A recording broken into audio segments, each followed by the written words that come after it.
So we can begin at the story of TNC Predators as they defeated Team OG, led by Miracle and Noto at TI6. Surprisingly, they defeated Team OG and shocked the entire world. Will it be enough? Kirker's still there in the corner. It's very caught too.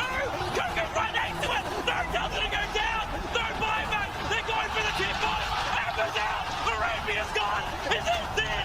Has TNC done the impossible? Two-time major winners. You are gone.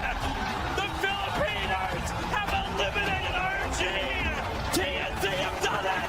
The dream, the reality. They would win in a dramatic fashion. Many of those players idolized Miracle at the time. So from TI6, TNC would secure a top 8 finish. However, unfortunately in the next round, their fate would be sealed because they would lose to Digital Chaos, the eventual runner-up or second place team of TI6.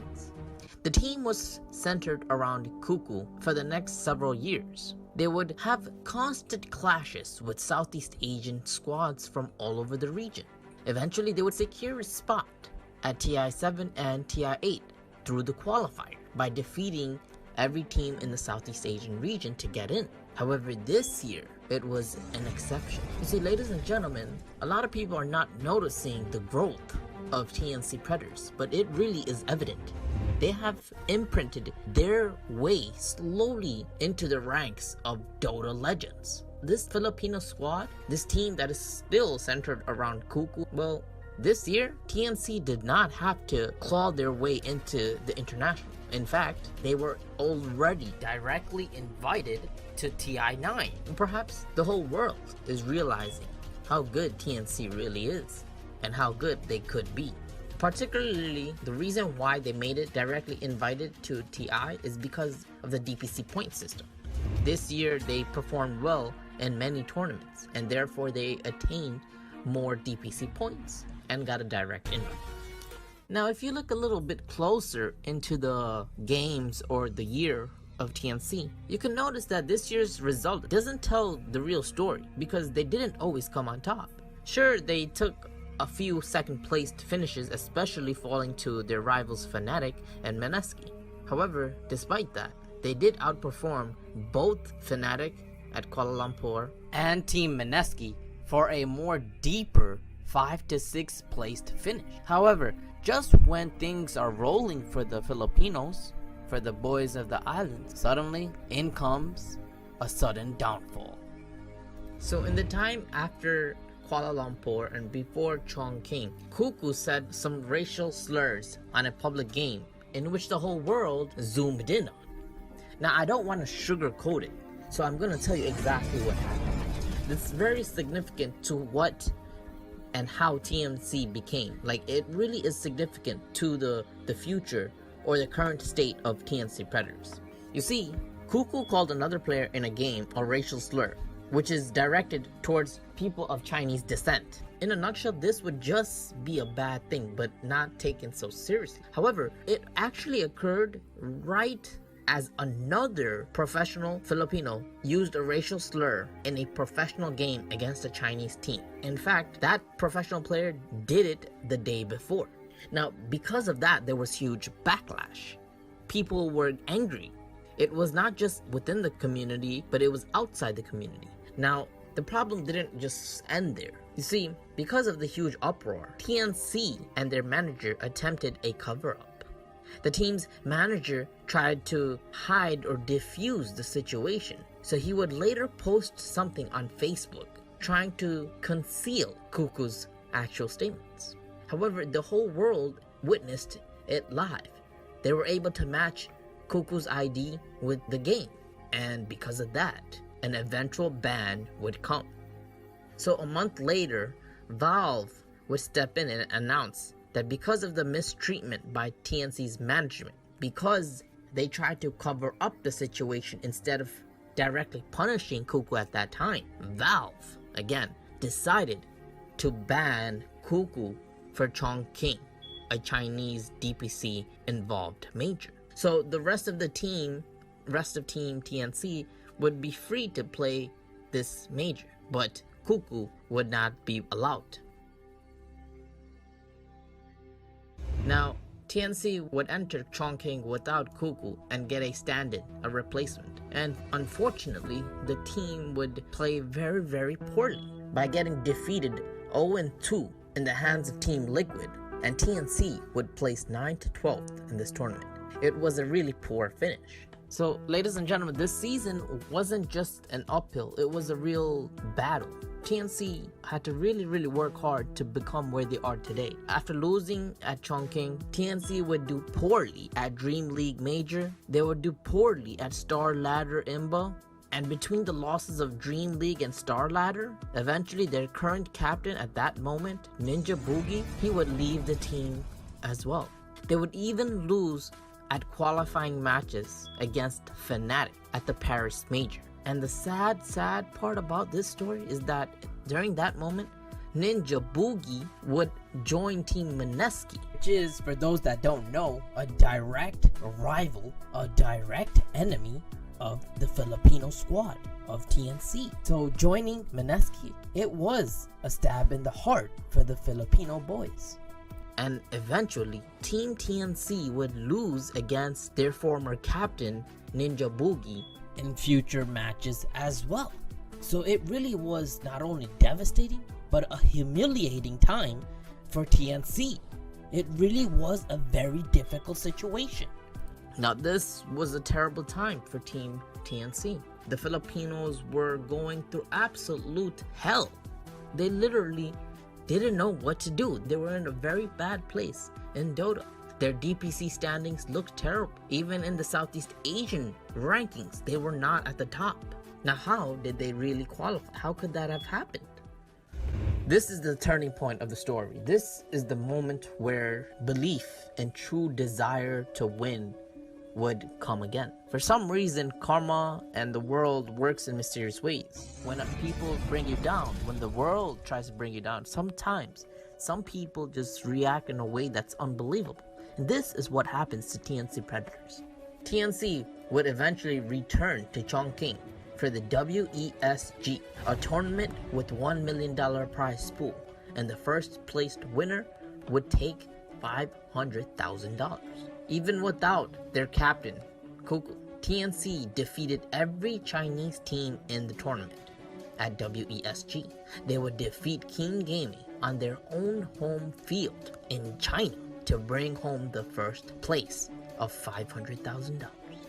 Eventually, they would also clean up the regional Southeast Asian land at Asia Pacific Predator League for a very easy and smooth first place finish. Then, they would not only qualify for a single ESL tournament in Mumbai, but also in Birmingham. It gave them a desire to continue to will themselves into TI, and that is what they did. Now, later on, TNC would lose at ESL Mumbai against Keen Game, but they would still finish a respectable top 4th place. So for those that don't know, there's a lot of drama between Filipinos and Chinese teams. There's a lot of hate. There's a lot of internal tensions. So the first time when TNC defeated Keen Gaming at WESG, it was a huge accomplishment. Filipinos had won over the Chinese. So the little story that goes within this is that Keen Gaming would attain revenge on the Filipinos. Yes, Keen Gaming at ESL Mumbai would defeat TNC Predators. Now this shows that both teams are in a very similar situation. It also shows that, hey, TNC just got humiliated yet again. It shows that, yes, even though they're doing okay, they're still going through battles. It's not an easy walkthrough. TNC, the Filipinos are still holding on for dear life. But at this very moment, at this exact moment in time in the history for TNC Predators, something amazing would happen yet again. TNC would get a new coach. It would be a tactical coach, a methodical coach, a very smart coach. In fact, it would be Heen. It would be the former coach of Team Liquid from TI9. Ladies and gentlemen, get that into your head. People are raving about this new coach for a very good reason. He is a TI champion. So now, if you put that great coach and put them into a team of great players, wouldn't you see a tremendous growth? Well, that's what happens. When Kobe Bryant gets to play with Phil Jackson, it was magical. And this is what's happening for TNC.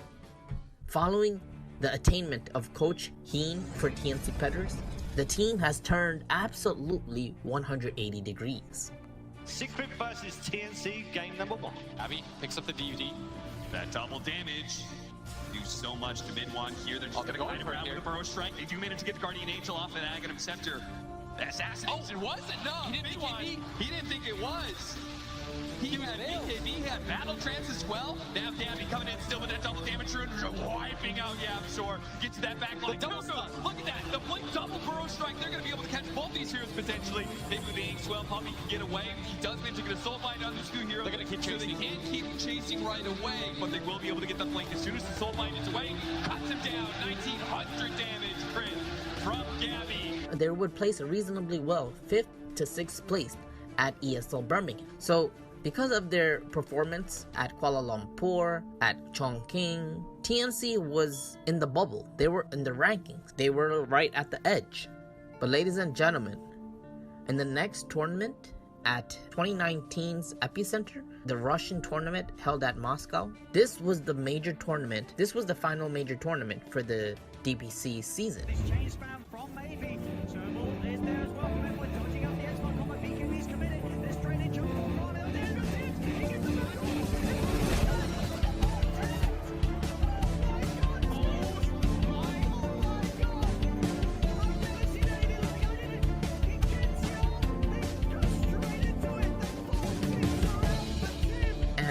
Surprisingly, TNC would not only defeat the Chinese gods themselves, but they would take home a 4th placed finish at Epicenter. Yes, TNC, with their coach Heen, would take down PSG LGD, who some argue to be the best Chinese team ever. To take their victory, TNC, they've got a GG.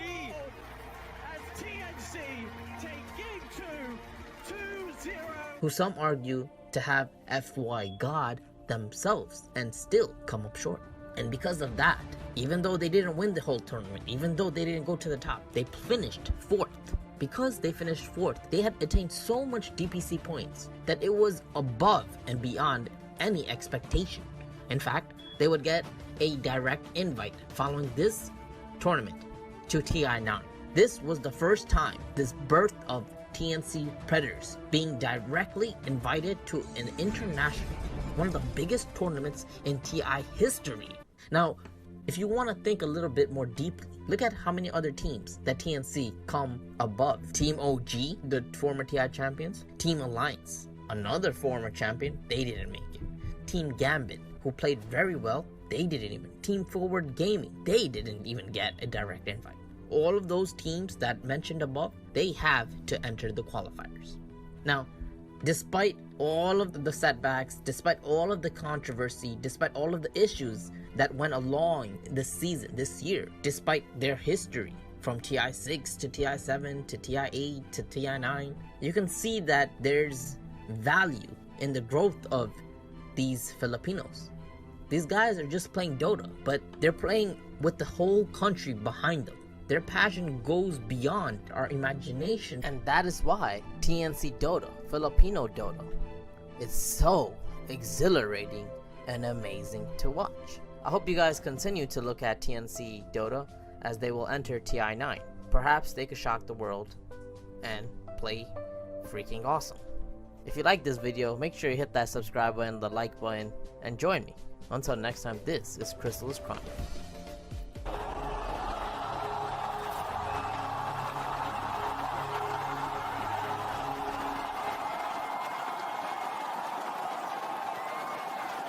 Dear friends, welcome to Shanghai TI9. Drop, Gabby's still alive, gets the chance to put the BKB, and now he's ready to find the back again. Cuckoo, onto the 3 of them, they all dead on PSG, GG is called, and TNC will be able to close up game 1. Owls are ready to jump forward. Chris, he needs help now. That wall, will it be enough? Kuku's still there in the corner. It's very cold too. Kuku right next to it.